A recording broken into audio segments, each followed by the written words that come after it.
things off with a question. What do you get when you cross the world's favorite hairy mystery, Bigfoot, with a shadowy paranormal figure known as the Hat Man? A crossover episode nobody asked for, but everyone secretly wants.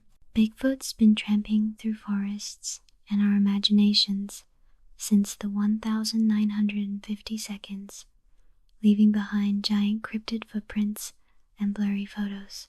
Meanwhile, the Hat Man's the stuff of sleep paralysis, nightmares, a shadowy figure in a wide-brimmed hat lurking at the edge of your vision.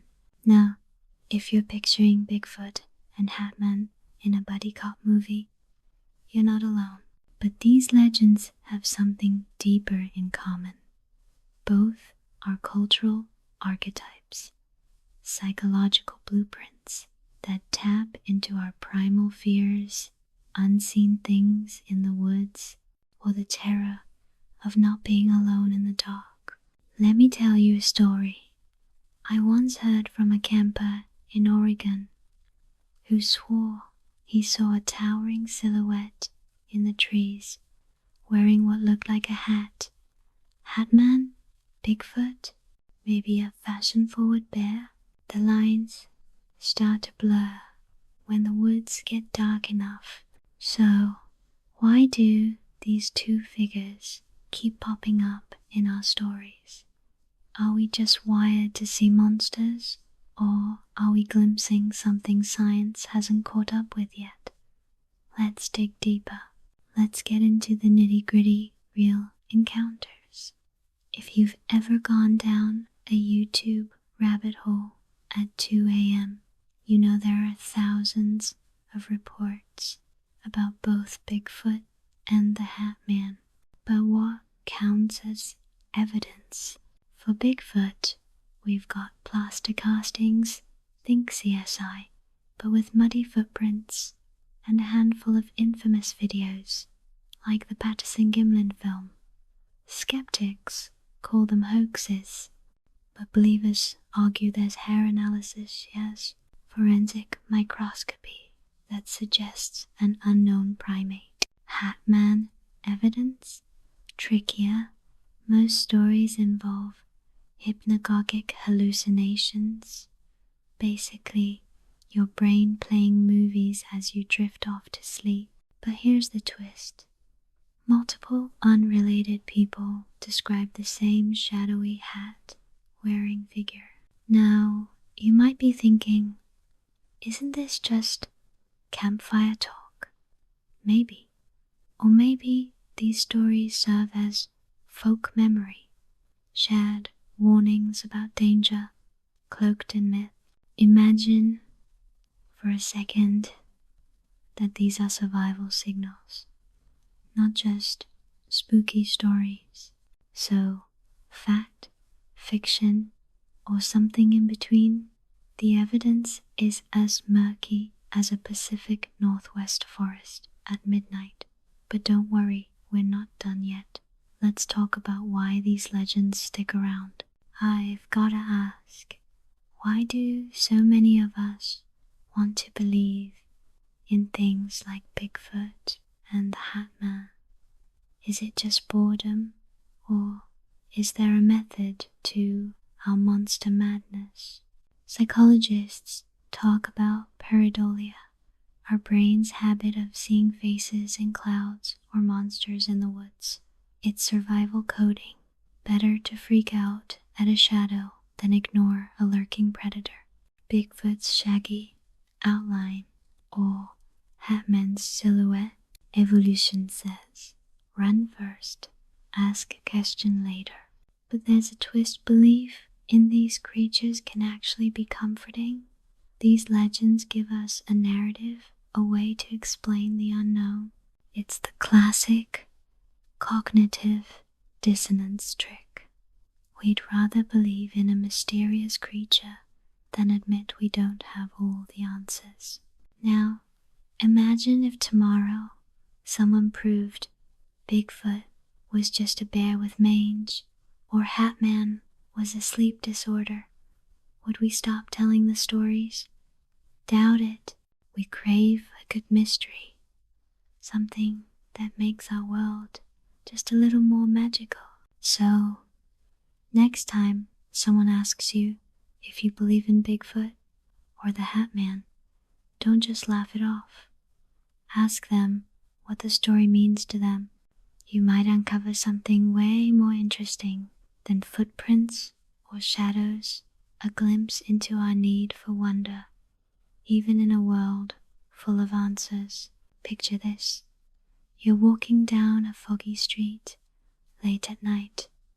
Suddenly, out from the mist pops. Wait, is that a hulking, hairy creature? Or a top-hatted shadow with a knife? Or maybe, just maybe, someone bouncing away on superhuman springs? Welcome to the bizarre universe of cryptid death matches, where Bigfoot, Jack the Ripper, and Spring-Heeled Jack all stake their claim to urban legend stardom. Now, let's set the stage. Bigfoot, a supposed cryptid. That's cryptozoology slang for a creature science can't confirm. Stomps forests from Washington to the Himalayas. Jack the Ripper, on the other hand, is the archetypal unknown assailant, the boogeyman who terrorized Victorian London with a string of unsolved murders. And if you think that's weird, Spring-Heeled Jack, part demon, part escape artist, leapt out of the 19th century British press. Literally, people said he could vault over rooftops thanks to some mysterious gadgetry, what today we might call an exoskeleton. Now you might be thinking, sure, but aren't these just stories? Well, let me tell you, each has inspired police hunts, mass hysteria, and even government investigations. They're more than urban legends, they're social phenomena. So who'd win in a showdown? Or, here's a better question. What does each legend say about the fears of their era? Let's break it down, round by round. Don't blink, folks. These monsters might just be closer to home than you think. Alright, gloves off. Let's get into the headspace of each contender. Bigfoot, the strong, silent type. He's the ape man, haunting our primal fear of the unknown. Wild, what biologists call the uncanny valley effect. That weird sense of unease when something looks almost but not quite human. Jack the Ripper. He's the villain you never see coming, a spree killer, to use the criminology term, whose identity remains one of history's greatest mysteries. His attacks were surgical, almost ritualistic, and the real terror was anyone could be Jack, even your neighbor. And Spring-Heeled Jack? Now, this guy is the original jump scare meme, allegedly equipped with mechanical contrivances. Victorian for weird tech. He terrorized London with his acrobatics and fiery breath.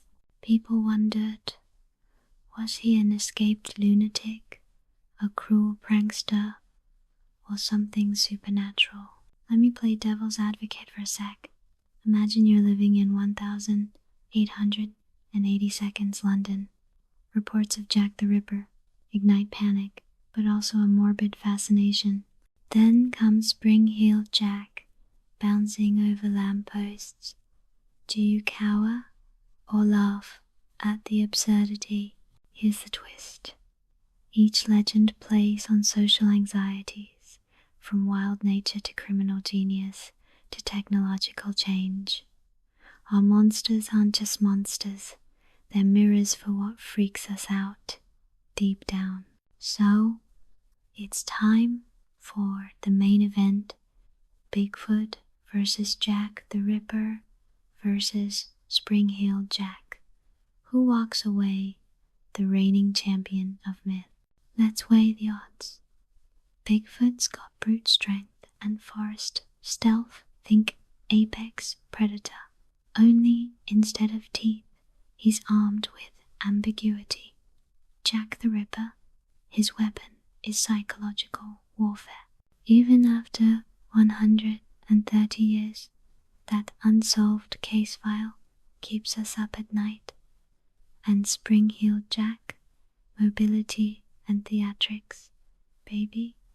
He's the original viral sensation, bouncing from tabloid to tabloid like a 19th century TikTok star.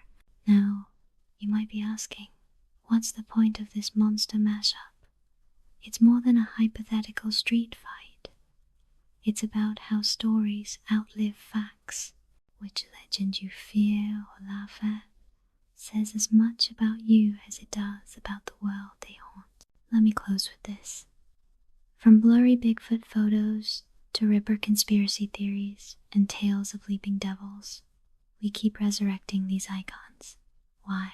Because maybe, just maybe, they make the dark a little more entertaining and our own world a little less predictable. So next time you hear a twig snap in the woods or see a shadowy figure in a top hat, ask yourself, are you witnessing history, hysteria, or just your imagination running wild? Either way, the legend lives on.